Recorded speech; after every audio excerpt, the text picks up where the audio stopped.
Welcome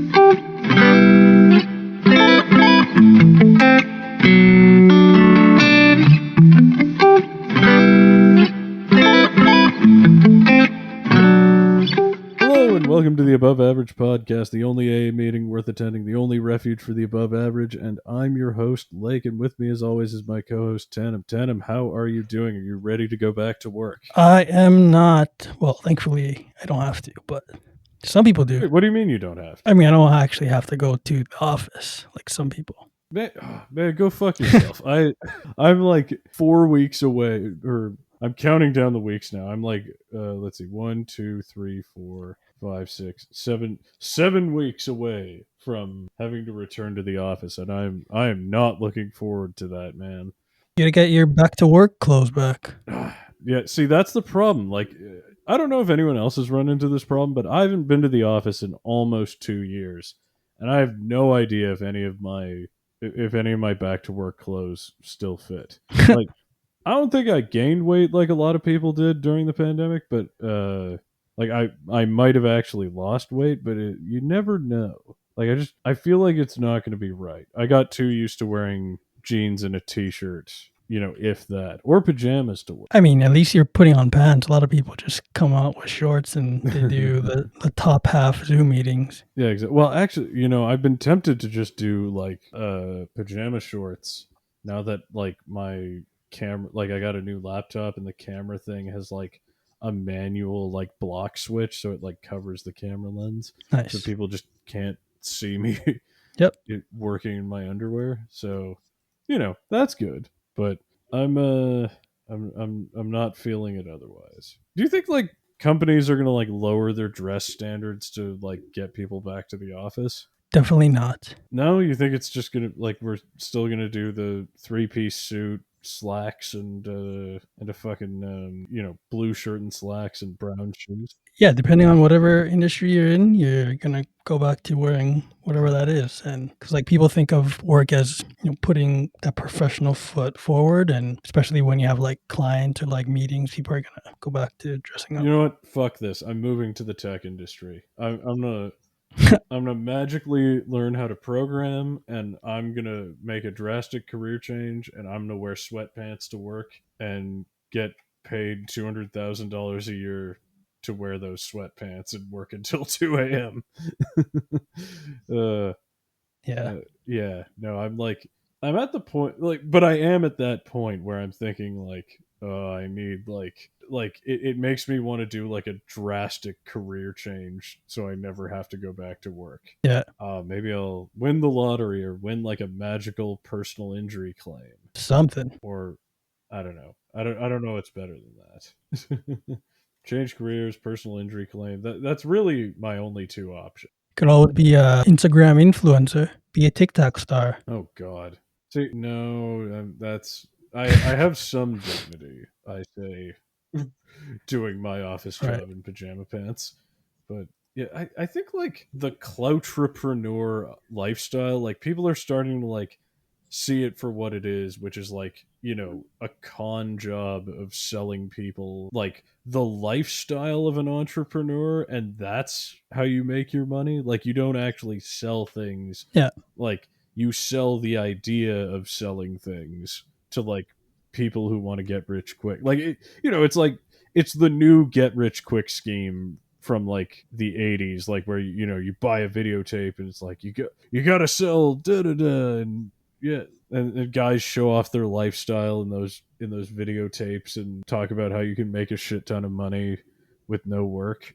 Like that's what like at least being like a rich asshole influencer is, or like the specific type of like entrepreneur influencer is. It's bad.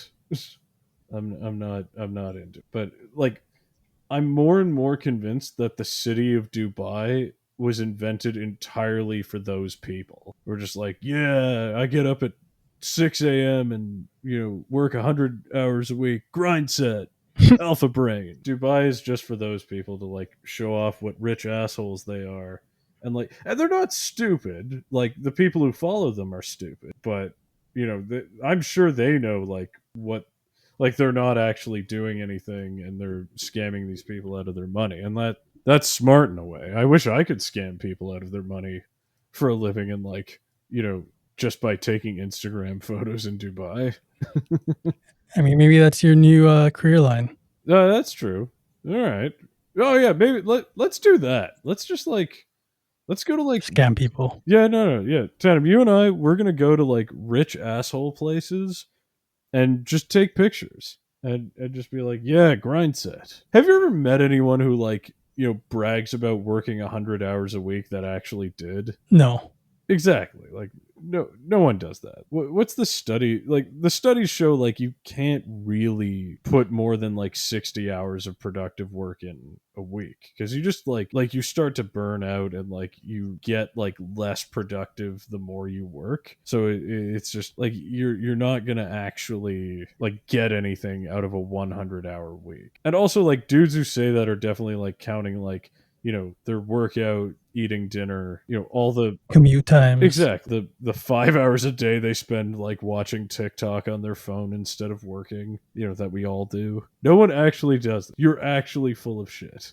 And that's the problem. Like it's not healthy. Like, you know, it makes people think like it's all propaganda to get people to like work more, but it doesn't actually like, and it makes people like, it shames people into having unhealthy work habits. But I don't know, man. Like the worst part about it is that I now feel like work is contaminating even like the culture of like not working. You know, work is trying to like dominate like the language and the ideas around like relaxing to not burn out. Like it's like you're refueling, you're fueling up, or you're fucking you need to recharge so you don't burn out. Like I feel like not working is becoming contaminated with like workplace lingo. Like it feels like we're only like they want us only relaxing in a way that will make us more productive at work. Right. Yeah, which I don't know, like if you actually want people to like, I don't know, just leave me the fuck alone outside of work hours.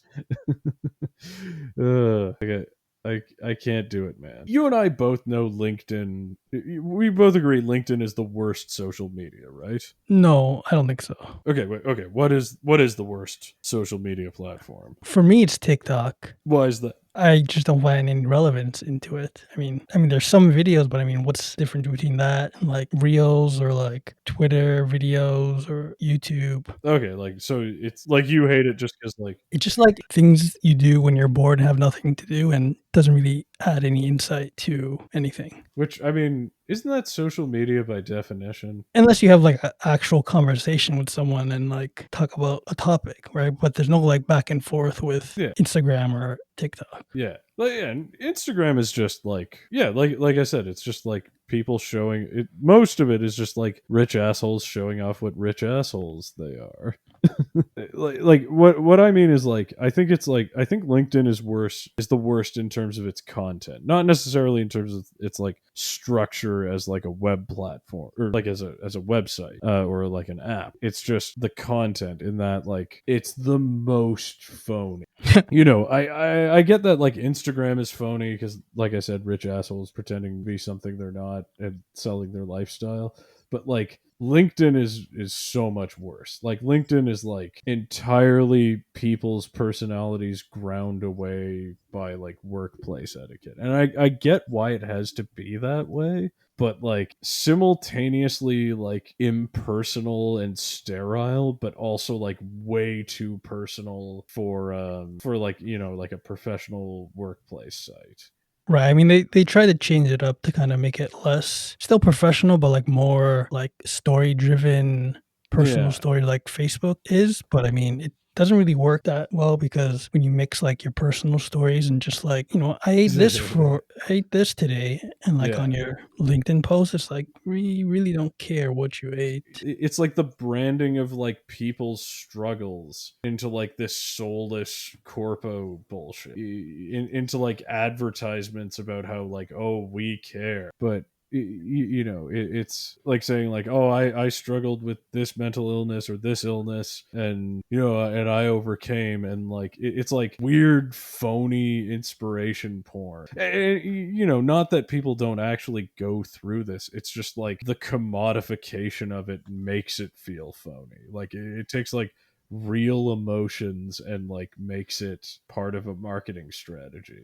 Right, there's a lot of also, like, flexing on LinkedIn, like, "I got this job, so you should congratulate me," or it's just like, "Really? Where have you been? You work here?" No, exactly. Which I mind that a little less, but like it feels different from other advertisements because like people in ads aren't real. Like they're like imaginary people, like real problems. But when when a company on LinkedIn like likes a post about someone overcoming some sort of difficulty, like you're making them like part of all of your crimes. Yeah. Like you're making them complacent in your corporate strategy, and like a lot of people don't mind, but like I don't know, it feels like the worst kind of insincere, so that's why LinkedIn is the worst. Yeah, it's getting kinda bad. I mean, every time I log in, someone posts a new job that they have, whereas a lot of people in reality don't have a job, and I'm like, "What's going on here?" Yeah, exactly, just rubbing it in everyone's faces. It's like, I don't need to know that you got a new job, but you can just call me, tell me Yeah, you got a fair new enough. job. Yeah, but I think like I don't know, do you think that's for recruiters and not for No, it's for their own ego and yeah, telling okay, well, people yeah. telling their LinkedIn friends that they're doing well, even if they're not. So what you're saying is that it makes everyone like the rich asshole from Instagram, but like for like paltry shit, like I'm a middle management consultant. Just, like, forced, like, Yeah, exactly. gratification. It's phony. It's the most phony social media because like we can't like one of the buzz phrases that goes around is like can you be your authentic self? And it's, no, you can't. Like it's like no matter how much companies try and say like you can, like there's that only goes so far. Maybe there should be limits to it, but like it's wrong. Like you can't actually be your authentic self at work, and maybe you shouldn't be, but like don't pretend like you can. Like you have to conceal part of yourselves because like normal people are not like perfectly employable robots. At least I like Right. they have days where they're lazy and they like to do shit outside of work and they like to do stuff that doesn't make them more productive. Not good. I've nothing smarter. You'll see more of that now since you're going back to work. Why is that? Well, you actually see them acting, quote, "their true self" when Yeah. you probably aren't feeling that way. No, yeah. But like I feel like social media is different cuz like everyone can see that, whereas like a conversation is like it's ephemeral, it goes away. So you can you can say things to your coworkers that you couldn't say like on social media. And I don't mean like like racist or homophobic shit. I mean like, oh, I've been really lazy today. I don't like this policy the company's doing. Shit, not like bad or immoral stuff, but like stuff you couldn't like you'd have to self censor away on social media because everyone can see it. Yeah. So I guess like it's an inherent problem of just like everyone can see it, so like you have to self censor it. So like I don't know. Maybe it's not a cultural problem. It's just something that is inherent to the platform. Yep. Yeah, but yeah, well, I don't know. Have you been in a workplace setting again and like just had trouble like knowing how to talk to people? Not really. I mean, I'm pretty good at, like, assessing people and situations. You kind of figure out, like, how to talk or react to certain people, but, I mean, that's just me, like, I can figure Whoop de doo, Mister Socially Competent here. I mean, I figured it out when we first started working together, and that was a interesting, environment. Okay, yeah, that's yeah. Yeah, that was a very interesting environment. It reminds me of how like I mean I guess it could be worse. Like I could have been like one of those companies that like wanted me to go back to the office in like 2020. Right. And I guess I'm not gonna lie. At this point, I didn't think I'd ever have to go back. Like I just thought, like there's just gonna be more and more variants forever, and and this is just going to be life from now on. In a way, I found that depressing, but I don't know why more than like working at a new office would be. But I think it's because like I have like a vision of working a new job in a different office somewhere else. But like, you know, if we always just work from home forever, it's just going to be my desk in the same spot forever. Yeah. The worst part about all this is like I think it would have been like a nice opportunity to like destroy open concept offices because they're the worst, but I feel like because we're going to switch to a hybrid model, no one's going to have permanent desks, so it's actually going to make it worse. Yeah, I actually don't mind going back to an office just as long as they figure out how it's all gonna work. And Yeah. do you bring stuff to your desk and like have it organized, or do you not? Or Yeah. is somebody else gonna be sitting where you're sitting? Yeah. Well, I talked. Does that make it worse? Like, Yeah, no. Well, I talked to my friends who work at like you know the big four accounting firms, and a lot of them do like what they call hoteling, where like you don't have a permanent desk ever, but you can like book a spot, but like those spots can get booked up really quick. So like you know a lot of people just end up working on a bench somewhere. that defeats the purpose of booking a spot. No, exactly. My problem with going back to the office, like, there's a couple things, but one of them is like a lot of companies have like a policy in place where like everyone has to go back to the office on like 2 or 3 specific days. Like maybe it's like Monday or Tuesday or Wednesday. Like they want everyone back in the office. Everyone being back at the office at the same time means they'll save no money on office space, like at all. Yep. It's just going to be like if everyone's in, that means like it's the maximum number of people. So like you know if like they had half of everyone in every day, then like or half people in one day, half people in the other, then you know it wasn't going to you know it means you need half the office space, or like you know maybe people can like you know have bigger desks or bigger cubicles. I just want a cubicle, man. I want like a private space where no one bothers me and no one talks to me and I can finish my work. Right, but then wouldn't you be like weary of someone having that cubicle before you or after you? No, yeah, I guess so. And I get like it would never feel like mine if I was hoteling. So like I couldn't set up my plants or anything. You know, I guess you know it really cuts both ways. But I feel like we're gonna end up in the worst of both worlds, where like I have to go into the office like every other day and I have like a shitty bench desk, you know, in an open space where everyone's looking over my shoulder and I, you know, it's too loud to get anything done. I'm not optimistic about like given how much companies embraced open concept workspaces despite them being like absolutely shit and like bad for your productivity. Like given like how much they embraced it just because they like to save money on office furniture, I'm not optimistic about how this is going to go going back to the office. I don't think it's going to work. And I'm afraid it's going to be like, my fear is that like it's not going to be miserable for like a week. It's going to be miserable for like 3 months before I get used to it. I don't know.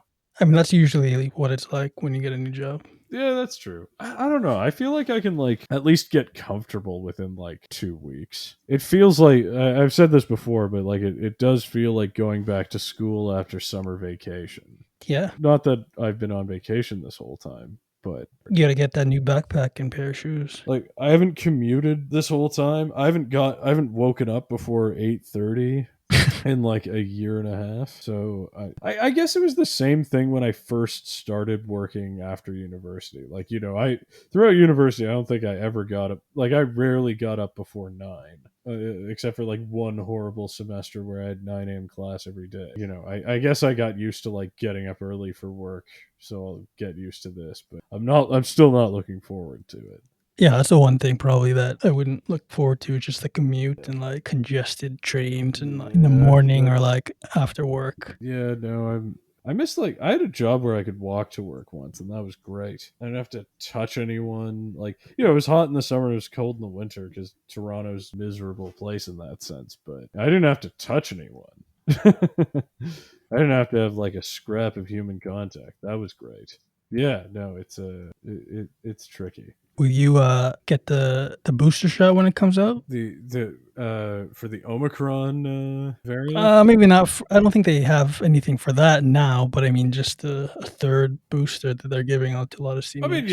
yeah, I'll get it. Like it's like I mean, this is kind of just like the thing I've been afraid of this whole time is that like it's just going to become the flu. Like it's going to be like endemic and like mutate too quickly for us to like ever fully like pin it down. And then so it'll, you know, we'll just have like a booster every year for like the most common variant or something like that. Yeah, that's what I think is Yeah. gonna happen. It's gonna be just like another shot you have to get Yeah, once a which year. is like that's unfortunate. Like we could have. I mean, I guess it would have been really hard, but like it it just seems like it didn't have to be this way. You know, if we acted a little quicker, we could have maybe like quarantined this and like not been stuck with like a new virus that just like younger people don't really think about, but just like devastates seniors like every year around wintertime. It feels like it we didn't have to go down this path. Really? I mean, I think you have too much faith in people. I mean, I guess so. Yeah, what I'm saying is like we didn't have to go down this path if circumstances were completely different. Yeah, I guess it's kind of a stupid argument. You're right. You're right. It's like me saying like, you know, I could have been a famous actor if I exercised and was better looking and didn't have a stammer and, you know, knew a bunch of celebrities. So like basically if I wasn't me, you know what I mean? But Right. yeah, I guess It's interesting that they named the new variant the South African virus too. yeah, because didn't it originate in South Africa or I mean, that's where they found it, but doesn't mean like some South African caught it and like spread it everywhere. It could have been like someone from the UK or yeah. Asia who came to South Africa and then just got everybody infected, and then they found it. So No, fair enough. Like speaking of which, like I'm actually like very surprised. Like, well, it was like when in the beginning when people were calling it like the China virus, but that was because of Trump. the Wuhan flu, or yeah, no, fair enough. Like you know, he wanted. Honestly, I'm really surprised he didn't. I feel like he didn't capitalize on the like a less. I don't want to say less scrupulous, but like you know, a more cunning politician could have exploited COVID more and like kind of used it to push like an anti-China isolationist agenda. I don't know, say like, oh yeah, this is why we should like, you know, use it as political capital to do what he wanted and like generate the will to do it, like by saying like, oh this is, see, look at this virus, we got to close the borders and that's how we solve immigration and we got to cut off all trade with China and that's how we're gonna win the trade war and, you know, stop the pandemic. But like I don't know, it's weird that he like he chose to like minimize the virus instead. That seemed like it wasn't smart on his part, like not just from like not from like a benevolent perspective per se, but like from like his own self-interest. Right. Yeah. I felt like he would have been in a better position politically had he like played up the virus fear. I mean, China does run things nowadays. I mean, you know how the name Omicron. Oh yeah, because they had to skip over Greek letters so it wouldn't be the she variant. Well, first it wouldn't be in the new variant because they were like, Oh people are yeah. too dumb to call it the NU virus. And then if another one comes out, it's like, oh, it's a new virus. Like, what are you talking about? Yeah, So yeah, they yeah, skipped that okay. one. And then the president of China was like, you can't call it Z because that's my name. So Yeah. I mean, I think that was more like self censorship than anything. Like, I think it was more like the WHO thinking, like, okay, we don't want to piss off like this people. piss off the PRC because, like, you know, that's where we get, you know, a good chunk of our funding from governments. So we're just going to like skip ahead and call it the Omicron, which admittedly does sound way cooler. Omicron is, for a fact, the coolest letter. Something from the Autobots. Exactly, yeah. It is the coolest Greek letter. Can you name a coolest? Okay, Delta. Delta is the other cool.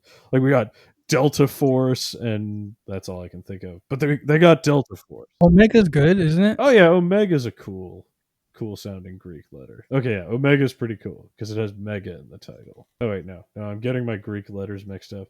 Omicron sounds pretty cool though. I don't know the order of Greek letters, so like wait, the Greek alphabet ends in omega, right? I think it does. Like, cause you know they say like I'm alpha and omega. Like beginning and end. Yeah. So I think omega is the last letter. So all right, you guys, you ready? We're gonna have the omega variant in a couple. Like the disturbing thing about this all is like just how much it parallels 1918 to like 1920 flu pandemic. Just in that like several big, there were waves and then it ebbed and like they thought it was over and then there were new worse bigger waves a year later, and then it just becomes endemic and we just learn to live with it kind of thing, but it's still like lurking in the back. Yeah. It's just kind of it's kind of fucked up that it's happening the same way 100 years later.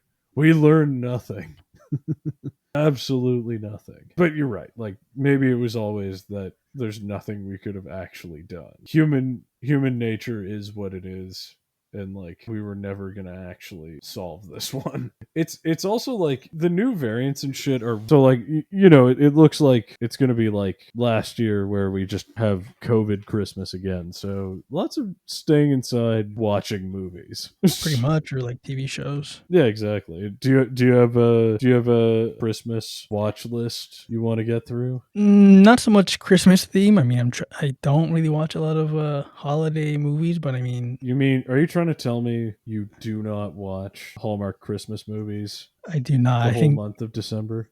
it's funny that you mentioned Hallmark because my sister loves that channel and like watches all the kind of like stereotypical cliche love triangle and then ends up Oh god. happily ever after. And And you got to solve the love triangle. all the actors and actresses are all the same in every Yes. movie. I always thought like, I'm not good looking enough to be like a Hollywood star and not quite ugly enough to be, like a Steve Buscemi, but I am attractive enough to be like a Hallmark movie guy. I could be a Hallmark movie guy. That's like the budget of film I could be attractive. I mean, it's so easy. Like I saw her watching, I'm like, what? She's not gonna get married to this douche, and she's gonna marry the dancing teacher, and that's what happened.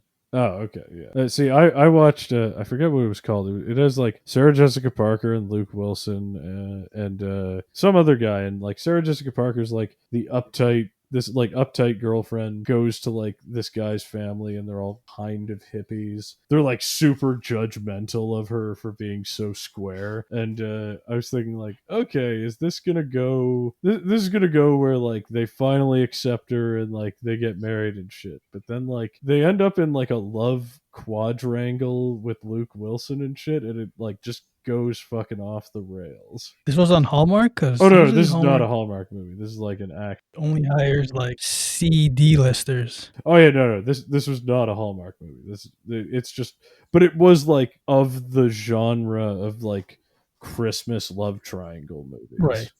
which is a thing. Yeah. That's just been that's just been what's been on my TV for like the last few weeks. Like I just have to like passively watch those with my girlfriend and tolerate it. I watched a couple good docs. If you know who Kid Cudi is, his new film came out about like his life. It was pretty interesting. So did Did we find out anything new about him?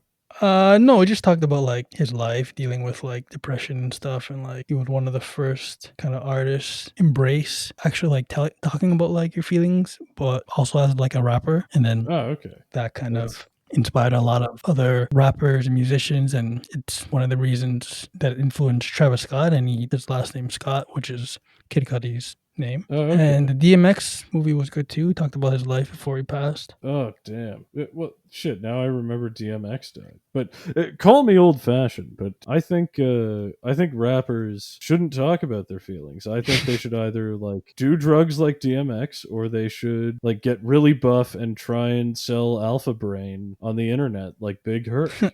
Yeah. Big Hurt. Yeah, sell that Alpha Brain. You got to cope with your feelings by selling vitamin supplements. Like that's what you got to do. And shooting up people. Yes, exactly. That's what DMX would have wanted. Taking your rage out on Yeah, guns. exactly. Like DMX, I think is looking down upon us and saying like, "Don't talk about your feelings." Right, which was good about the documentary because it showed his real side, and like he's not like that. No, I know. Even though he's got a bunch of kids. Oh yeah, no, he's like Eddie Murphy, or like he's got like 8 or 9 or something. Yeah. Oh, Boris Johnson is like that, like the Prime Minister of the UK. Nice. Like it's not just like I always thought like it's just a thing with musicians, but like Boris, like politicians do it too, where they just have like 8 kids, but they just have like better publicists at covering it up. Yeah. So like Boris Johnson, if you're listening, you are the new DMX. Also, that will kill you. Like fucking that having so many kids with like your fans is like how Eazy-E got AIDS. Actually, probably not. Like the sad part about it all is like, Well, he might have. probably not though, because like AIDS, like there's like the whole conspiracy that Eazy-E or that like Suge Knight injected Eazy-E with AIDS and killed him. That's a far stretch. Yeah, no, that's like no, it is, but it's like people think it happened because like Suge Knight joked about that once, and like it was like fucked up. It was like a fucked up joke, and it was in bad taste. But like people took it seriously. Yeah. Like the thing is like like HIV/AIDS takes like 10 years to kill you, kind of thing. Like even untreated, it takes years to kill you. So like just based on when he died, like he probably got AIDS in like the mid to late 80s, like before he was famous. And that's what's sad about it, is like his whole career there probably wasn't anything he could have done, and he was probably like a dead man walking like when he started NWA. Yeah. It's a weird tragedy, just because like he probably got it before he knew what AIDS was, because it was the mid 80s, and he almost certainly got it before he even met Suge. So I don't know. Like I think that's like a lot. I'm not a big conspiracy theory guy, but that's like, or like conspiracy theories don't really bother me as much as they used to, just because like I get it's how people cope with things, but that one like really bothers me just because it makes no goddamn sense. Right. Like the timeline just doesn't add up. But like in all seriousness, it's probably better rappers to talk about like saying like talk about your feelings instead of like doing drugs and shooting people or something. I don't. Yeah. Better message. Yeah, seems healthier. Because like you could argue that like everything else is just coping. Like machismo is just like a performance because you're insecure about being a man, or drugs are like self-medicating because you don't want to talk about your feelings because you're told you shouldn't. Yeah, maybe it's probably a positive thing he's doing. I suppose you could like do drugs and talk about your feelings, but that seems like a lot. What ayahuasca is all about. Is that what ayahuasca is about? I thought I thought that just like makes you like hallucinate and shit your pants. But to like release all the shit you're dealing with and like kind of reimagine, reinvigorate kind of let go of your trauma and kind of be reborn. Okay. And you shit out your trauma with like the diarrhea that the ayahuasca gives you, or pretty much. I mean, you vomit it. you just let it all out and you get rid of all your toxins or demons. I'm sorry. I'm just like I find it so funny like how unpleasant people make ayahuasca sound, and yet like they're like, oh man, it was like I took ayahuasca and I was like vomiting for like 48 hours straight, and I was really dehydrated. I was like on the ground shaking in cold sweats. It was an amazing experience. You should totally try it. Like it's just, dude, no. I mean, that is what happens, but I mean, yeah. I feel like white people ruined ayahuasca like, with their cultural appropriation. Just like they made it too commercial. I mean, you gotta make a business for everything. I know, but they made it all about like Instagramming your ayahuasca trip. Yeah. Whereas like I feel like people used it for like a very serious religious experience before. Yeah. I figured like when that happens in like when like white tourists come in and like expect a certain experience from going to a place, and so like a bunch of dudes who don't know what they're doing will come in to like feed the new demand because like the tourists don't know the difference. Yep. So I was thinking I could do that with ayahuasca, but like instead of obtaining like actual ayahuasca, you're gonna crash the ayahuasca party. Yeah, like I would crash the ayahuasca. No, but I'd be like, come on an ayahuasca trip. But I would like just like give people food poisoning and lock them in a shed. That's horrible. Like have them like in their fevered delirium just think they're going through a trip. But then it made me realize That's probably what's already happened. I mean, you said you wanted to scam people as a profession, so I think it's a great idea. Scamming is like a great, noble fucking pursuit. It's like the third oldest occupation. I feel like, people who like took a like who got food poisoning, like just based on what they heard, they'd be like, "Oh yeah, the ayahuasca was great. I like threw up everywhere and I shit my pants and I had like a high fever and like at the end of it I felt so relieved." it's all about conning people. Exactly. Like if you hadn't actually like experienced ayahuasca before and you were just doing it based on what other people told you, I feel like I could fool you with mild food poisoning. And but like I'd be doing the world a service because like I'm like saving all the ayahuasca for like, people who take the religious experience seriously. I'm saving ayahuasca from cultural appropriation. Your ayahuasca stand. Exactly. I'm saving the integrity of the religious experience, giving phonies a false religious. Giving them fake Exactly. ayahuasca experiences. Yeah. Like I think that's how it should be done. It's like, if everyone wanted to like go steal a piece of the Acropolis, I would be doing a good deed by like selling people hunks of drywall and saying it was like a piece of the Acropolis because I'm saving the actual Acropolis. It's big business. Yes. I feel your silent judgment, but like, you're just mad because like what I'm saying makes too much sense. No, makes sense. I mean, people sell fake Yeezys, and through the roof, that business goes up. So I'm not knocking it. Oh, okay. Maybe I should sell fake Yeezys. There's probably less criminal liability than like feeding people like rotten sardines and like locking them in a Yeah, shed. you probably won't be on the hook for that. So I don't know. I feel like I could get away with a lot of shit in Peru. Like I don't know. Like I feel like not that like Peru's a bad country, but I feel like the cops just have better things to do than to like try and fuck with my fake ayahuasca stuff. shut down your business of fake ayahuasca. Exactly. I'd just be like, come on, officer. People do way worse shit than me. What are you hassling me for?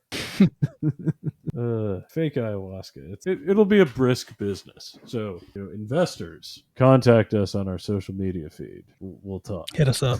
Hit us up. My quasi legal businesses are yours for the taking. So what was this book you read recently? Oh yeah, so I have an aggressive shilling. Chill out. Okay, so did you ever work on like an Alan Moore movie like V for Vendetta or like Watchmen or some shit? Did I ever work on V for Vendetta? Yeah. Yeah, I did their poster. Oh shit, really? Yeah. That's a good fucking poster. Man, you just like pop up all over, man. That's great.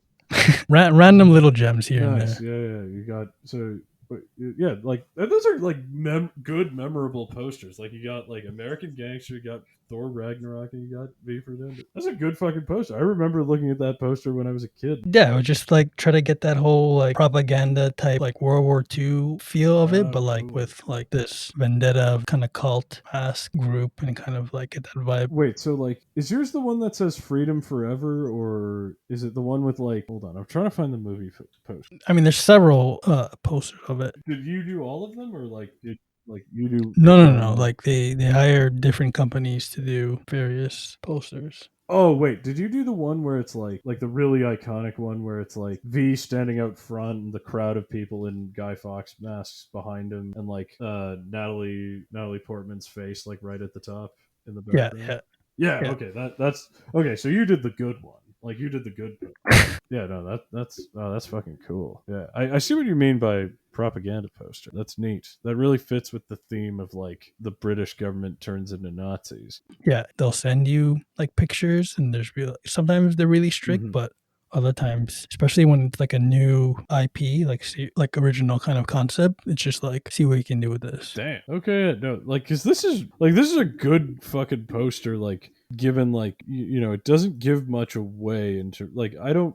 This isn't a criticism or anything, but like I don't really know what happens in the movie based on the poster, which is like that's good. Like I guess you don't want that, Yeah. Sorry, do you have like Parliament? Am I hallucinating something, or do I have like too low a quality picture? But like, is the bottom of it just fire, or is that like Parliament exploding at the bottom? Those are soldiers. Like the bottom, like rightish kind of the poster, there's like this red, like repeating pattern. Oh, okay. You can see like a guy holding a gun, and then it's just heads kind of repeated. Yeah, okay. Oh, cool. Nice. That's yeah, okay, so everyone read V for Vendetta because Tanim did the movie poster for it. So yeah. The movie, I should say, is like very different from the book. Yeah, I think it like but I think it like it's different in that like V for Vendetta the book is about the Cold War and V for Vendetta the movie is about the War on Terror, but I think it like,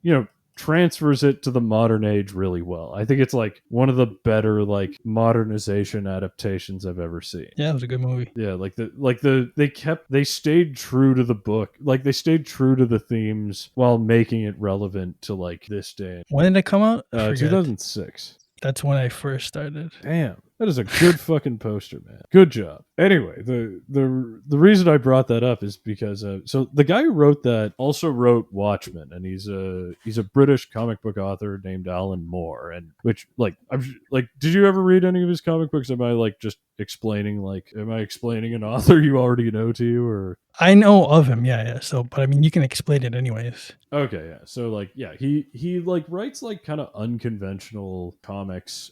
He did, but also like mainstream ones. He did the Superman series, Whatever Happened to the Man of Tomorrow, which is kind of like considered by many to be like the definitive like end to Superman's saga. And so he also did V for Vendetta, which is like very heavily anarchist theme. And then he also did Watchmen, which is about how like if superheroes existed, like they'd be fascists, basically, like killed Vietnamese farmers for the government and like fought the Cold War. So there's like, and they'd be like pretty nutty. Like, you have Rorschach, who's like kind of like this ultra conservative, like vengeful justice kind of guy, which, you'd have to be a vigilante.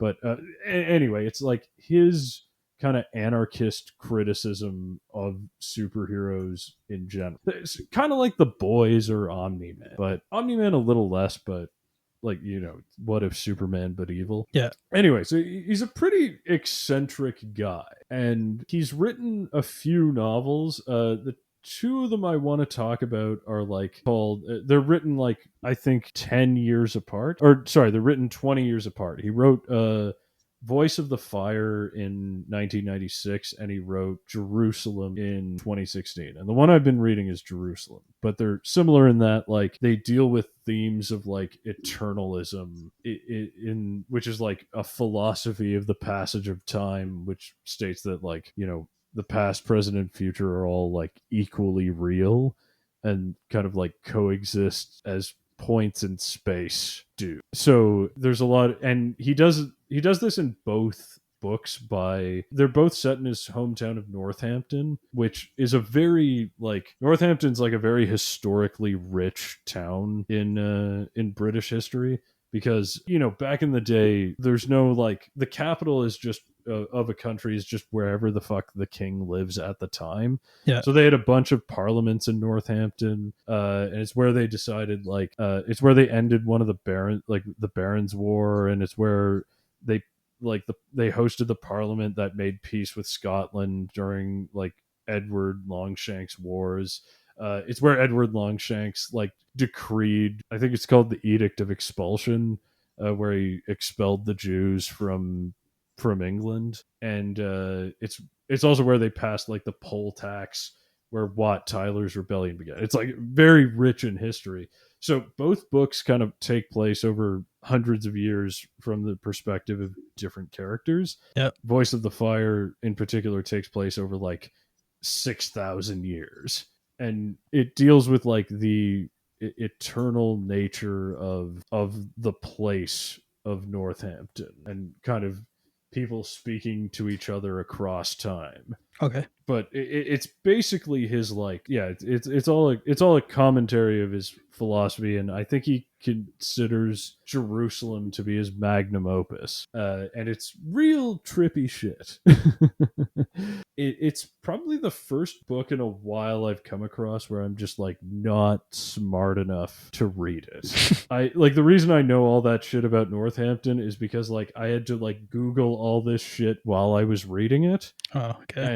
And he just like casually references books like the concept of synchronicity like appears in the book a lot, and it's this concept of how like events which have no like logical or reasonable causal connection but appear to be related have like some other mysterious origin, like a meaningful connection otherwise.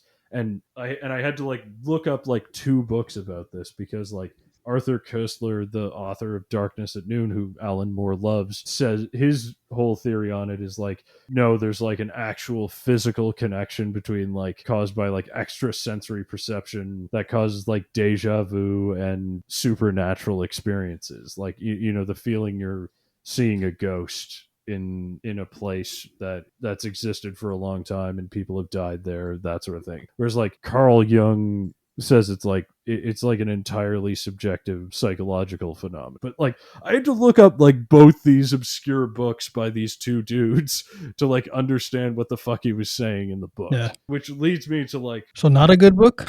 no, great book. It's just like I'm not smart enough to read it. But those of you who are, just like definitely read it. Just be prepared to do your homework. And it's really fucking long. It's like 1,200 pages. It's a good Christmas book. Yeah, no, I unironically I got it. I have a family member who's a really big fan of Alan Moore, so I got him Jerusalem for Christmas. Nice. The thing I wanted to talk about from it is that, like the thing that I drew the most value from that I learned about this week is the ASBO. What'd you call me? You are an ASBO. Damn it. He taught me this term ASBO, which is antisocial behavior order. The reason I want to talk about this is because like I feel like when people say Western governments like, oh, they're like authoritarian or anti-democratic, they focus on like the wrong shit. And by that I mean they're focusing on like the quarantine shit and the vaccine mandates.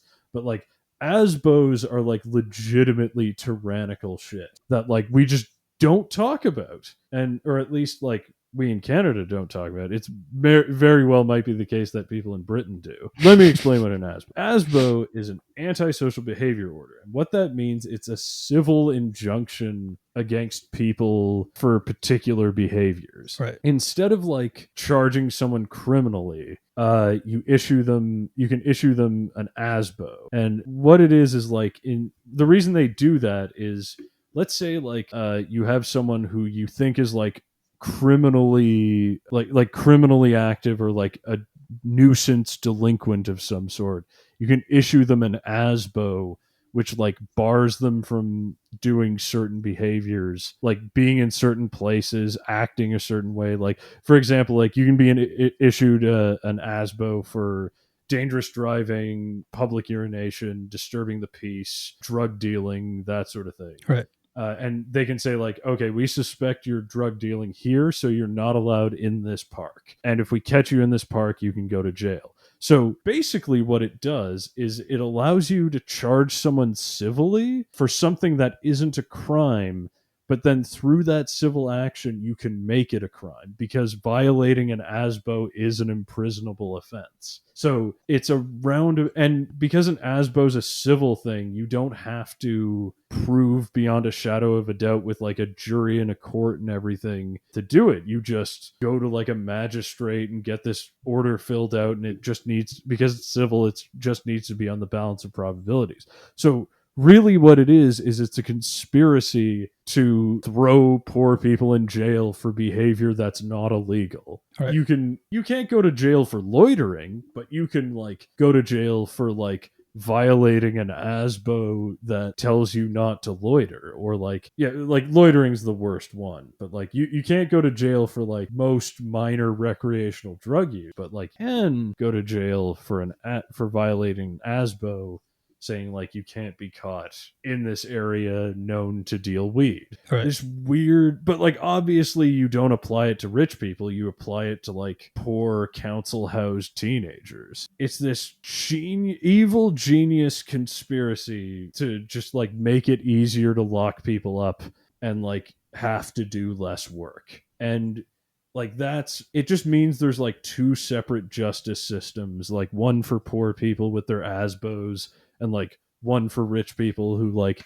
they have their lawyers and their fucking dads in government that keep them safe. So it's fucked up. And like the thing about like Western democracies is like they're fucked up in ways that aren't obvious to you if you're not if you've never gone through with it. So you might think everything is fine, but then like if you scratch the surface, you get slapped with the ASBO. Exactly. You get slapped with a fucking ASBO. Which, okay, I should clarify, they technically do not have ASBOs anymore. Damn it. They replaced them with the civil injunctions and criminal behavior orders. So they just decided to call it something else, basically. I'm gonna slap you with an ASBO next week. Yeah, because you don't have any evidence on me, so you got to slap me with an ASBO. Yeah, stop doing drugs on my corner. See, and Japan is even worse. Like I've been like reading the past like couple weeks and just been like well and truly shocked at how like no one talks about this. But, like people think Japan's like,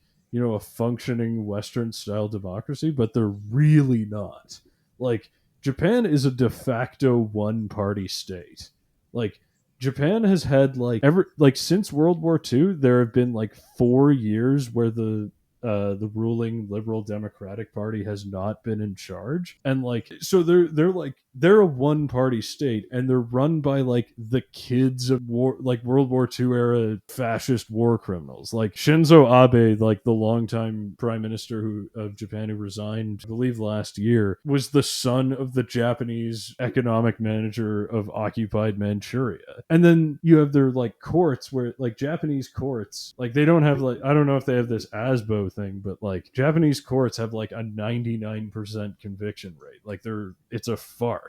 Like if you get charged by the Japanese government, you are going to jail. So like I feel like we have this idea of like what a democracy is supposed to be, and it's mostly aesthetic. Like there's none of the like the nitty gritty like practical aspects of it. But like and people care about the COVID thing because it affects everyone, but they don't care about like shit that the really horrible oppressive shit that governments do kind of quietly to like poor people who can't speak out or like aren't listened to. Remember, people, you do not live in a democracy. Shit is fucked up already, and you gotta know it. It's good to know. Anyway, that's my tirade about like the anti-vax, anti-mask protests. We don't live in democracy. Exactly. It's been that way already. Right. I mean, you have a lot of conspiracy theories. See, it's only a conspiracy theory if it's wrong. See, because I'm very proud of this. I was on Russian trolls back in 2014. Like I was like, take that, Trump. No, not Trump. I didn't even think Trump was running for president back in 2014. You knew already. Oh no! I was okay. So like, I should say like my thing about Russian troll bots is like almost entirely about like how they were trying to like influence the general public on both Syria and on Ukraine. They wanted the U.S. not to intervene in either.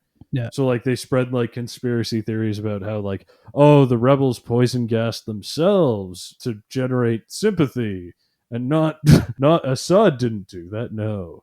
Like no, the rebels totally gassed themselves. That makes sense. And then they started spreading a lot of shit about how like, Ukraine's run by neo-Nazis, and like if America supports them, you're supporting the Nazis and shit. Yeah. So like it was all like the thing is it was all like very wrong, and it was all very like wrong in exactly the same way.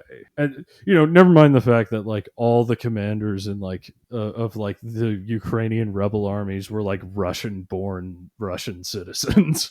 Like right. It was, with like ties to the KGB and the FSB. It was, I mean, this is all old news anyway, but like, yeah, I was on. Your Spidey senses went off. Yeah. But so I think what people don't understand about like the Russian troll bot thing is like the troll bots, especially Democrats, they think like Russia wants to influence like right wing fascists and like cause a rise in right wing populism. But that's not really the case. What the Russians will do is they'll support like political extremists of all persuasions. So like far left groups in Italy and Greece who want to like pull out of NATO, they'll support like Viktor Orban's conservative government in Hungary, or like far right groups in places like Germany who are fine with like the Russian Nord Stream gas pipeline. The point is not to like have any to have a specific ideology in power, to have like a specific group or motive, or like anyone who would have any particular affiliation for the Russians. The point is to just cause chaos. It's not about it's unideological. It's just about like how can we sow the most division, Disrupt it, yeah. exactly, keep governments the most unstable and the least unified. Like, and it doesn't matter if like some of them who get in are, you know, are anti-Russian. What matters is like they don't have the political capital to act upon that. They could, and so the way that works is like they're not necessarily Russian agents if they're supported by Russia. Russia just thinks they're bad for that country. And I think that's, you know, if it turns out it's true that the Russians were trying to get Trump elected, it's not that like, probably not that Trump was like friends with Putin and was going to do like quid pro quo favors for him for like sabotaging Hillary Clinton. It's more that like Putin thought Trump was bad for America. Maybe not in like a policy sense, but just in terms of like him being a divisive character. Yeah. That's more how it's supposed to work than anything. It's similar to like, and like Putin was a KGB agent. Like it's similar to what they did in the Soviet era, where like they would like, as it turns out, a lot of conspiracy theories have their origin, or at least if not their origin, were like funded by the KGB because it eroded trust in the U.S. government. So like there's pretty substantial evidence from like the KGB archives that were released in the 90s that the KGB perpetuated the myth that the CIA caused AIDS and the moon landing was fake, and the CIA assassinated JFK. And those aren't like, it's not because like the Russians like ideologically don't believe in the moon landing. It's because like that conspiracy erodes trust in the government. Yeah. So that's how active measures work. Calling upon my knowledge from like 2014. I was just so mad. Like really, I was just so mad because like someone I was trying to date like started like sending me like pro-Russian conspiracy theories. I was like, where the fuck is this coming from? And like I looked on their Facebook page and they were like, the Facebook page was like based in like Krasnoyarsk in like Siberia. I was like, oh, you cheeky fuckers. I see you. Nice. I see what you're doing. Yeah, recently with being a Facebook, bunch of Macedonian trolls pretty much was found out that they ran like top 15 most popular Christian fan pages. So they were just like trolling all these people. They created all these groups and they're just like feeding them information, and everyone kind of bought into it, of all these Christian Facebook groups. Like exactly. So like it could just be like it could be subtle. Like it's not necessarily that they're trying to like destroy everything all the time. It's just that like, you know, they want the evangelical, like I don't know who's behind the Macedonian Trolls. Troll farm, yeah. trolls. Like, do we know that? Are they just in it for financial motivation, or is this political? It's political, but I mean, why would they kind of keep up with all those groups if it's not somewhat political? I mean, I just thought like, because like I mean Macedonian, I don't know what Macedonia wants out of it. Like it could be the Russians like operating Through them, yeah. Macedonian troll farms, and they're trying to like destabilize the US by making boomer memes on Christian pages. Yeah. I don't know. That seems it seems like it could just be simpler. Like it's just like these guys realized they could extract a lot of money by having popular Facebook pages. I don't know. I'm just like I'm having trouble discerning what those might be, like other than like very vague 5D chess moves on the part of the Russians. Right. Like, just like we destabilize America just like this microscopic amount by sharing this many boomer memes that make people hate the government. Yeah. But also, like, it's crazy with Facebook is that if you get, because their algorithm is more about attention and like content, if you get added to, say, a Facebook group, but you don't actually accept because, let's say, the person who invited you invited maybe like 100,000 people, they will put that content into your feed even if you don't accept that invite. Ooh, all right. Tanim, I think we have a new marketing strategy. So that's why people were getting a lot of like Christian posts and they were like, what's going on? And it's because someone invited them to a fan page, and because they invited like a ton of people, the algorithm made that content just pop up onto their feed. Oh, okay. This does explain why, like, see, Facebook thinks I'm a very, very devout Muslim Yep. for some reason. And I've never been able to figure out why. I always thought it was just because, like, you know, halal investments or whichever it was advertising to me, or like, you know, charities that, like, you know, you pay your zakat to, or whatever it's called. Yeah, you got it right. I just thought, like, oh, okay, cool. Yeah. I always thought they were just like they just had like too wide of a drag net. Like, they were just like, all right, let's get everyone in Toronto between the ages of like 18 and 45. It's crazy that you got them and I've never gotten one. Well, they know you're a bad Muslim, Tanim. It's like, this guy's fucking haram. We're not even gonna bother. Or I don't know, maybe There's no convincing him, but there's convincing Lake. exactly. We'll get him. But like, seriously, I don't know, or maybe like they were just thinking, like, I don't know, you already have Muslim family, so like maybe they were thinking like, all right, we gotta gather up new converts, something like that. Yeah. Yeah, maybe. We're gonna broaden the zakat this year. Or something. I really don't know. Like, there's no logical explanation. Like, Facebook is like simultaneously like spookily too specific and like very wrong. Now, the more I think about it, the more I think it must just be like random chance. Like, and I just happen to notice when it's like either end of those extremes. Like, something really obviously wrong or something like way too right. Yeah. I did I tell you about the Dalton school incident? Yep. The Dalton school incident. Have I mentioned it on this podcast before? I feel like I have. Yeah, it's definitely too egregious. But yeah, no, that's. I have like I'm more and more suspecting that, like, okay, maybe Facebook algorithm bots don't actually know what they're doing, and I'm just noticing because, like, it's spooky. Oh, it's synchronicity. it's synchronicity that Carl Jung was talking. Like, it's two unrelated events that like seem to have a causal connection, but the only common factor is me and like my own psychology. That's why everyone should read Jerusalem.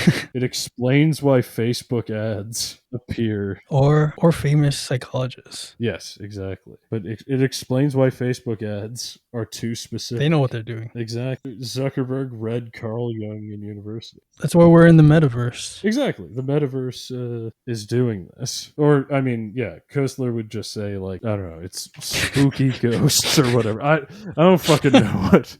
I never read. He's unsynchronized. Roots. Yeah. I wanted to like get a copy of the books, but like Roots of Coincidence, the one where he says like coincidence is caused by spooky ghosts, is like, it's like minimum $50 because I don't think it's in print anymore. Like, it's not a very big book, but like I don't think it's made anymore. It's like a pretty obscure nonsense book. Yeah. Where like Arthur Koestler goes crazy.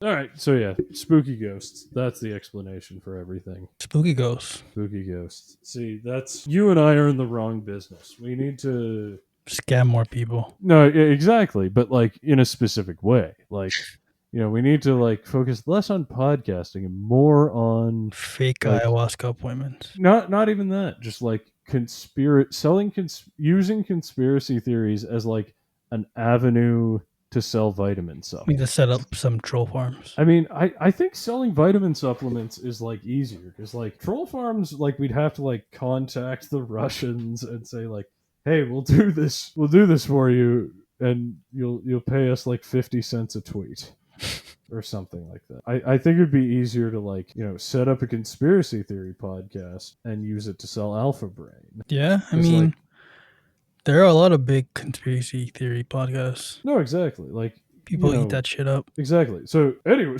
have you heard of the Epstein trial? Try our new vitamin supplement. That's fake news. But like the real conspiracy is that conspiracy theories are like just a scam to sell vitamin supplements to weirdos on the internet. Like it's kind of funny because like it used to be like, I don't know, like hippies who were into like supplements and organic food, but now it's like there's a lot of like far right conspiracy theorists also being like, oh, it's like meat free, gluten free, soy free, so you can like not have the frogs turn gay or something. It's all about that 5G. No, exactly. Like there's like a weird syncretic connection between like using food between like the far left and right of conspiracy. So it brings us together. Exactly. Yeah. How about that in that spirit? How about that Epstein trial? It's going great. This is very full. You think she did it? We will find out, but definitely yes. Yes. So you heard it first. How do you? I can't even pronounce her name. What's her name pronounced like? I must say Ghislaine Ghislaine? or Ghislaine. That sounds filthy. I mean, it suits the topic of the island. But that makes it even worse. Oh my god, is that just a French name? Yeah. Oh, okay. It's a good foreshadow to the island and what they're all about. God, see, that doesn't make it better. That makes it worse. that makes it so much worse. See, like, I don't know. I can't force the conspiracy theory podcast because I just can't help but think that like being a caught pedophile is like the exact time Jeffrey Epstein would kill himself. Like what other time would he do it? I just want to see all the dirt and like whoever's involved in like all the blackmail that they had on these high profile people. I'm a little afraid because like I don't want it to like implicate my favorite actors and shit. Well, I'm sure they visited and had a great time. I know, but that's what I'm afraid of. But one of my friends who works in medical science has told me that a lot of people went to visit Jeffrey Epstein just because he was like a billionaire who threw his money around and was apparently very interested in eugenics. So like if you could like somehow relate your research to eugenics, it would just be like a free cash fountain. Nice. You get one of those Willy Wonka tickets to the island. No, yeah, like but like it was like so people wouldn't go. My point is like people wouldn't go to him like necessarily for sex, and like the gross shit that went on in his mansion. It's just like people needed funding for their work, and Jeffrey Epstein was a fucking weirdo obsessed with eugenics and transhumanism. So if you could somehow like talk your way into his inner circle and like make your research sound interesting to him, then he'd just give you his money. And like because he's a private individual, like there's not these boards you have to go through to like get funding approval from like charities that want to do like serious science and want to make sure you're all above board, and you have to do a lot of work and end up with like a 20K grant like after like there's no red tape. Yeah, exactly. No, yeah, it's like you just go to his mansion, you mention eugenics, and like suddenly he's tossed like $100,000 your way to like continue the research. So like, but I mean, this, and you get a free 3-night stay. Oh god. So just like in addition to being a pedophile, Jeffrey Epstein also loved eugenics. So he's just like an all-around absolute piece of shit. So, and that's why you shouldn't have billions of dollars. Like you do crazy shit like fund eugenics science from your like pedophile mansion. Like it's like Squid Games. Yeah, exactly. This is exactly what Squid Game was warning us about. Being so rich, having nothing to do, and being bored and fucking shit up. Yeah, exactly. Like it just causes trouble. It just means you cause problems. Like not because you're rich, you don't just cause problems for yourself. You cause problems for everyone else. Yep. By making the Squid Game. Looking forward to that trial. Yeah. So yeah, we'll see who did it. Please not Matt Groening. Please not. Who am I kidding? I'm kidding. The Simpsons hasn't been good in 20 years. I don't give a shit. It's because they got rid of Hank Azaria. They did. I thought they just got rid of him as Apu. I thought he was still doing. No, but he does a lot of voices for them, not just. Yeah, exactly. But is he gone now? Yeah, I'm pretty sure. Ah, shit. Well, I mean, I'm pretty sure they got rid of Apu too. Okay. Well, yeah. If you want to watch Hank Azaria, you should watch Brockmire, where he plays like a washed-up baseball announcer who's like, just drunk out of his mind, like complaining about his wife pegging his neighbor and like making an ass out of him. Nice. Yeah, I think it suits him better than Apu. I gotta say.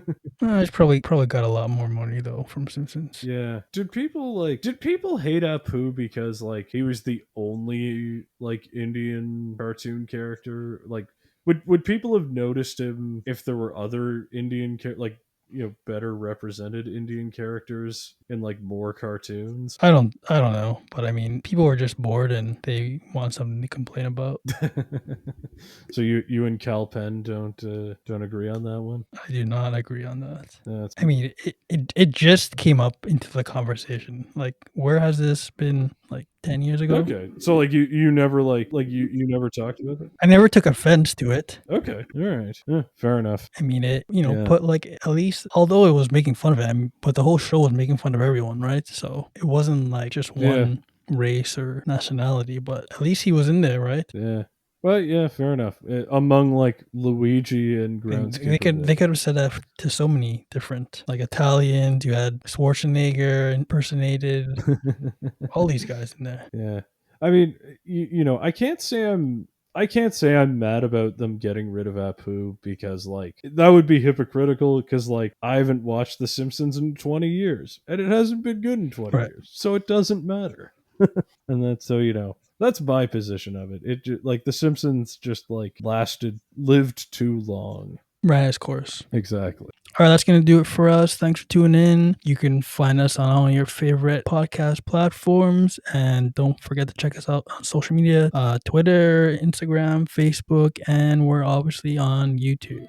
So thanks again. Hell yeah.